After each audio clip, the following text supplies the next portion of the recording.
students. Myself Dr. Rajni Parmar, Assistant Professor, Government Law College, Pune. Now, today we are here again with some new Latin maxims. आज हम English proficiency में कुछ और नई Latin magazines पढ़ेंगे। ये जो 4 लैटिन मैगजीन्स हमने लिखी हैं यहाँ पे, दीज आर लॉन्ग मैगजीन्स। ये थोड़ी बड़ी मैगजीन्स हैं जो कि याद करने में आपको थोड़ी सी कठिनाई हो सकती है, क्योंकि लैटिन लैंग्वेज है, तो जहाँ पे आप इंग्लिश को भी थोड़ा सा रिटेन करने में थोड़ा सा टाइम लेते हैं, उसी तरीके से यहाँ पे लैटिन मैगजीन को थोड़ा और टाइम लगेगा, क्योंकि you are not well aware और not frequently using this words in your general parlance. तो क्या है कि आपको उनको जो है रिटेन करना पड़ेगा, तो that would take little bit time. लेकिन क्योंकि एग्जाम में आपको एकदम से क्लिक होना चाहिए कि आप जो मैगजीन ये देख रहे हैं ये किससे रिलेटेड है, तो आज हम यहाँ पे इन 4 मैगजीन्स में आपको एक क्लू देंगे, एक क्लू वर्ड होगा जिससे कि आप ये पहचान लेंगे कि इस मैगजीन ये मैगजीन किससे रिलेटेड है। सबसे पहले हम मैगजीन देखते हैं एक्टस नॉन फेसेट्रियम निसी मेंसेट्रिया। ये मैगजीन तो हो सकता है कि आपने सुनी हो, शायद आपको ध्यान भी हो।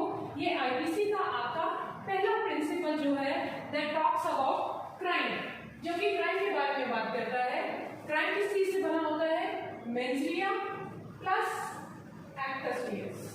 एक्टस रियस हमने बताया था, एक्टस रियस का क्या मतलब होता है? Physical act. और मेंसरिया क्या होता है? आपकी मेंटल स्टेट और गिल्ट इंटेंशन। तो मेंसरिया एक शब्द आपने पढ़ा हुआ है और दूसरा आपने एक्टस रियस यहाँ पे पढ़ा है। आपके जब गिल्ट इंटेंशन, क्राइम क्या होता है आईपीसी में? What is crime?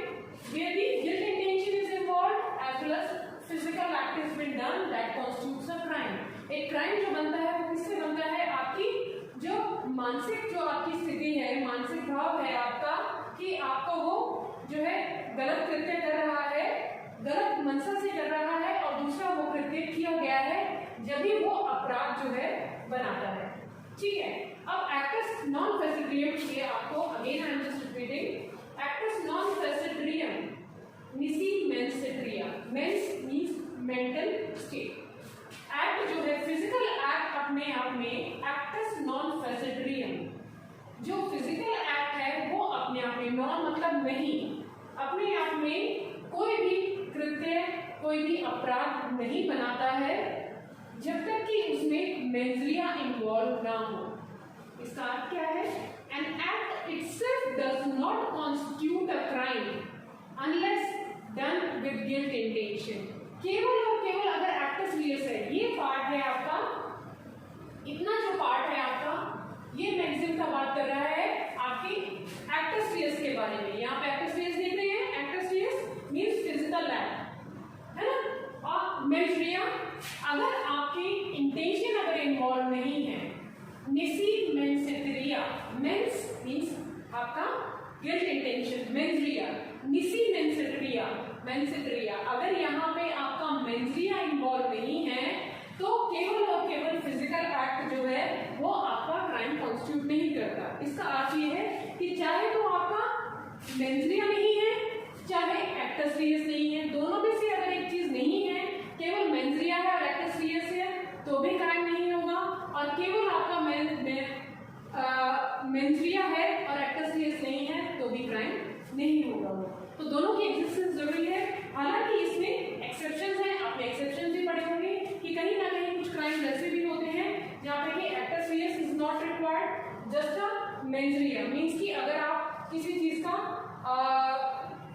कंस्पिरेसी है, conspiracy is your mens rea. Act कहाँ पे प्रिज्यूम करते हैं हम कि आपने कोई मीटिंग की है, कोई एग्रीमेंट किया है, तो conspiracy is an example of just a mencia and exception of actus reus। उसके अलावा अटेम्प्ट होता है, अटेम्प्ट किया है आपने तो एक्टस रियस उसके मींस आपका एक्चुअली ऑफेंस जो है अकम्प्लिश नहीं हुआ है, लेकिन कुछ पार्ट उसका, आधा पार्ट एक्टस रियस का हुआ है, फिजिकल एक्ट पार्शियली हुआ है, वहां पे भी हम मानेंगे कि it is an exception to this. Mens rea कहाँ पे आप कहते हैं हमारी इंटेंशन नहीं, लेकिन आपने किसी को हर्ट किया है, किसी को नुकसान पहुंचाया है, किसी को मारा है, आपने चोट पहुंचाई है, तो आप कहते हैं हमारी इंटेंशन नहीं है। So mens rea is always been presumed, वो हमेशा जो है वो उससे डिराइव किया जाता है आपके एक्ट से। आप जोर से खिंचा के किसी को चांटा लगा रहे हैं और आप कह रहे हैं मेरी इंटेंशन इसको चांटा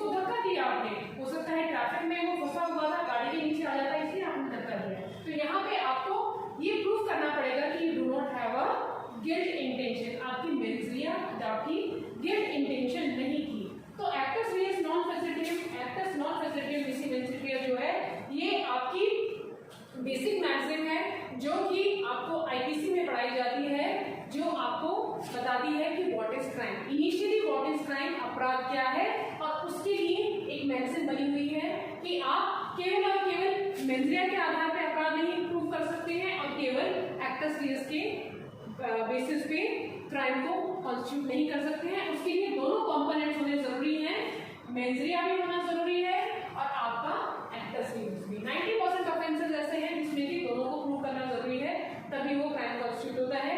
केवल एक्टस रियस और केवल मेंजिया जो है वो क्राइम कॉन्स्टिट्यूट नहीं करता। तो आपकी जो मैक्सिम है that talks about the crime, कि क्राइम में क्या जरूरी है।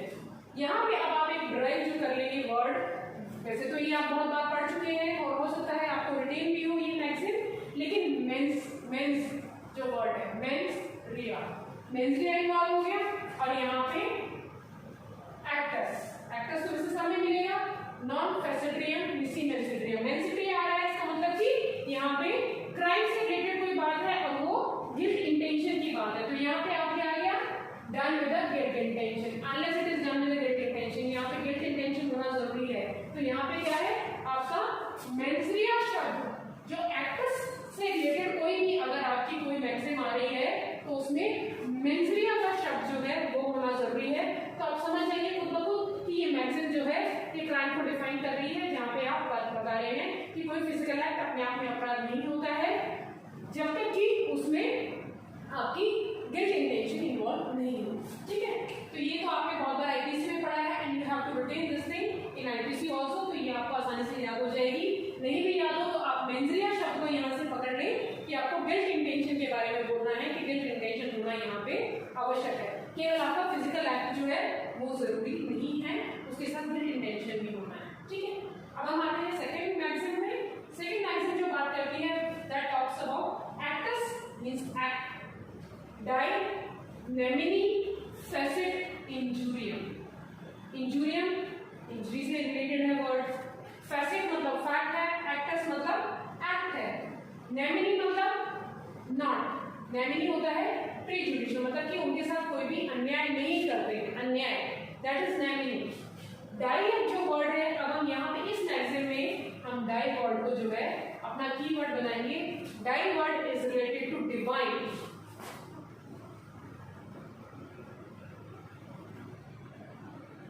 वापस से एक बार लिखते हैं, it should be clear. Divine, divine क्या होता है, डिवाइन हम गॉड से रिलेटेड, डिवाइन लॉ मतलब कि जो कि भगवान ने बनाया है, आपकी दिव्य शक्ति ने बनाया है। डिवाइन शब्द का अर्थ होता है दिव्य। ठीक है, तो यहाँ पे die word is related to divine. Divine का मतलब क्या हुआ, गॉड। अब हमें पता चल गया कि यहाँ पे ये डाई वर्ड है, it is related to god. Divine से डिराइव होके डिवाइन का अर्थ हुआ गॉड। अब हम इसका मीनिंग देखते हैं। Act of God is prejudicial to no one. Act of God आगे यहाँ पे गॉड। अब हमें क्या है कि कोई भी जो है भगवान के द्वारा अगर कोई भी कार्य किया गया है या किसी को कोई नुकसान पहुंचाया गया है, इंजूरियम कोई नुकसान पहुंचाया गया है, अगर एक्ट ऑफ गॉड आप कॉन्ट्रैक्ट में पढ़ते हैं, टॉर्च में पढ़ते हैं कि अगर कोई भगवान के द्वारा, जैसे मान लीजिए कि आपको फ्लड आने से नुकसान हो गया है या सूखा पड़ने से किसी को नुकसान हुआ है या फिर अर्थक्वेक आ गया है, तो these are act of gods. ठीक है, रेलन फ्लेचर्स का जो केस है उसमें भी आपने डिफेंसेस में पढ़ा है, आपके टॉर्च में है। रेलन फ्लेचर्स का बहुत इंपॉर्टेंट लीडिंग केस है ये, जिसमें कि आप एक्ट ऑफ गॉड को एक डिफेंस में पढ़ते हैं कि यदि कोई भी कृत्य जो है वो डिवाइन के द्वारा किया गया है, ईश्वर के द्वारा किया गया है, तो ईश्वर कोई भी कृत्य है तो वो जो है उसके विरुद्ध वो किसी को नुकसान नहीं पहुंचाता, तो इसके लिए किसी को कंपनसेशन नहीं दिया जाएगा। Act of God means the person shall not be liable to cause any injury. आपने वो कृत्य नहीं किया है, that is an act of God. तो facit injuriam, the person that law should not be liable for any act of God. तो वो एक डिफेंस है कि आपने कोई उसके विरुद्ध कोई भी कार्य नहीं किया, इट वाज नेचुरली। आपने कोई बिल्डिंग बना के दी, अर्थक्वेक से जो है आपने प्रूफ बनाई है, सब कुछ किया है। मान लीजिए आपने 7 रेक्टर तक उसको 6 रेक्टर तक आपने जो है उसको रेक्टर स्केल तक आपने उसको प्रूफ कर दिया, अर्थक्वेक प्रूफ कर दिया। लेकिन अब 1 रेक्टर का अगर आ जाता है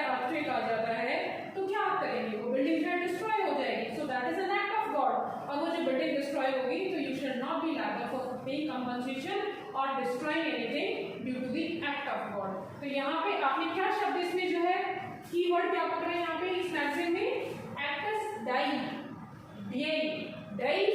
nemini facet injurium, you shall not be liable for causing any injury to a person. Your actus means your act is not liable for causing injury to any person if it is done by the act of God. अगर भगवान द्वारा कोई कार्य कृत्य किया गया है, कोई फेमाइन का, कोई फ्लड का या कोई भी अर्थक्वेक का, किसी भी तरीके का कोई ऐसा कार्य होता है that is being considered as an act of God, उसको भगवान का कृत्य माना जाएगा।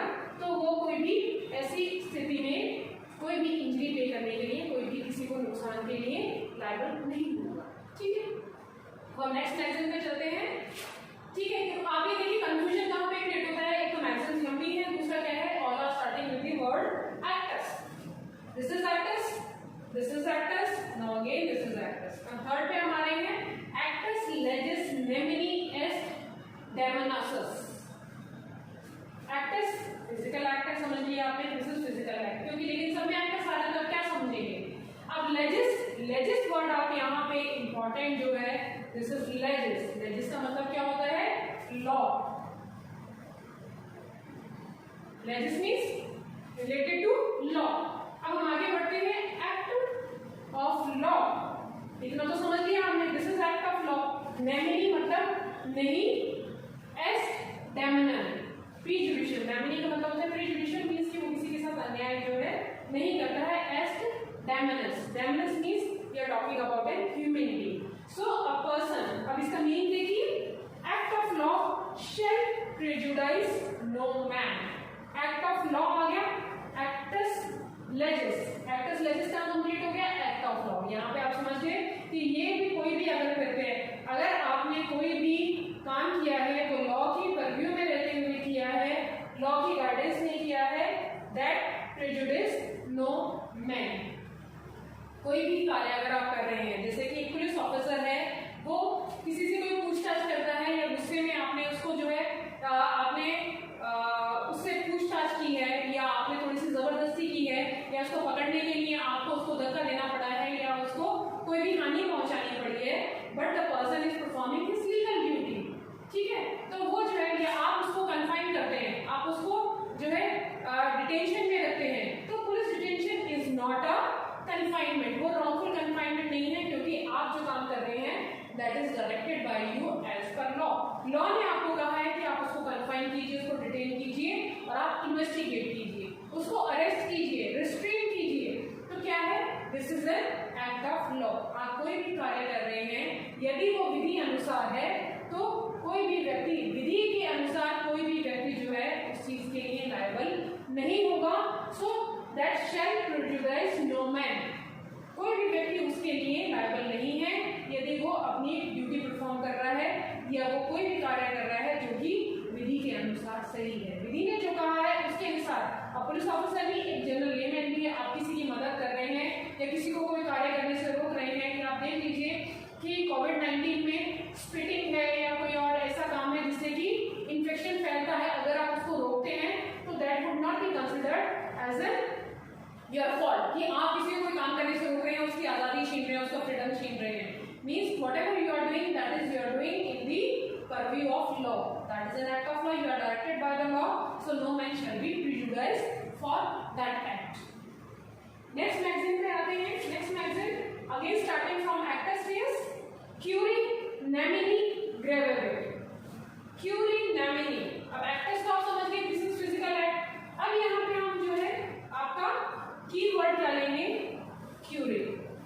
क्यूरे आपने पढ़ा है पहले भी, that is friendly to the court में हमने पढ़ा था। एमिकस क्यूरे, एमिकस क्यूरे मतलब a person which is friendly to the court. तो क्यूरे का मतलब क्या हुआ यहाँ पे, कोर्ट।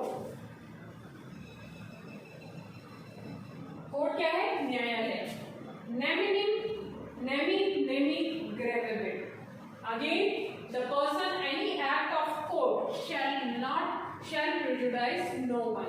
एक्ट ऑफ कोर्ट, अब यहाँ पे देखिए इसकी मीनिंग में आ गया आपका meaning, that is talking about act of court. आपको पहले दो अक्षरों से ही यहाँ पे पता चल जाएगा इन तीनों मैगजीन्स में कि इसका अर्थ क्या है। This is act of God, this is act of आगे क्या याद करना है, that should not prejudice any person, any man, वो किसी के साथ अन्याय नहीं होने देता, किसी के साथ कोई भी जो है अन्यायपूर्ण कोई भी उसके साथ, मतलब जो भी अगर डिसीजन लिया जाएगा वो विधिवत पूर्ण लिया जाएगा, कोई भी एक्शन लिया जाएगा विधिवत लिया जाएगा, क्योंकि वो जो कार्य किया जा रहा है वो किसके अनुसार किया जा रहा है, any act of god the person shall not be liable for anything, act of law again the person shall not be liable, and act of court shall prejudice no one. No one बोल लीजिए, यहाँ पे no one bracket का मतलब है no one means की any person, any person, यहाँ पे डोमिनेंस हम यहाँ पे मैन को कर रहे हैं, सो आपको इस पर ध्यान नहीं देना है, मैन है, पर्सन है, एनी वन है, दैट इज इक्विवेलेंट, वो कोई भी है उसमें, हमें यहाँ पे ध्यान देना है कि इसका अर्थ मैगजीन का क्या है, यहाँ पे एक्ट ऑफ लॉ की बात कर रहे हैं, यहाँ एक्ट ऑफ कोर्ट की बात कर रहे हैं, तो हमने कीवर्ड्स बता दिए इन 4 मैगजीन्स में। ये थोड़ी सी बड़ी मैगजीन्स हैं जो कि आप अलग अलग आप इनको सब्जेक्ट्स में भी पढ़ेंगे, अपने प्रोसीजर में भी पढ़ेंगे जहाँ पे फेयर प्रोसीजर की बात होती है, बट द थिंग इज कि right now you have to retain this and you can draw the idea from the words itself that what does this magazine means, in word से ही आप derive करके मेंजरिया से, die से, laissez से और क्यूरे से, इन keyword से आप डिराइव करके इन 4 मैगजीन्स का सॉल्यूशन पा सकते हैं और आपको इसका आंसर आसानी से मिल सकता है। ठीक है, चलिए हम नेक्स्ट वीडियो में मिलेंगे कुछ और लाइटिंग मैगजीन्स के साथ।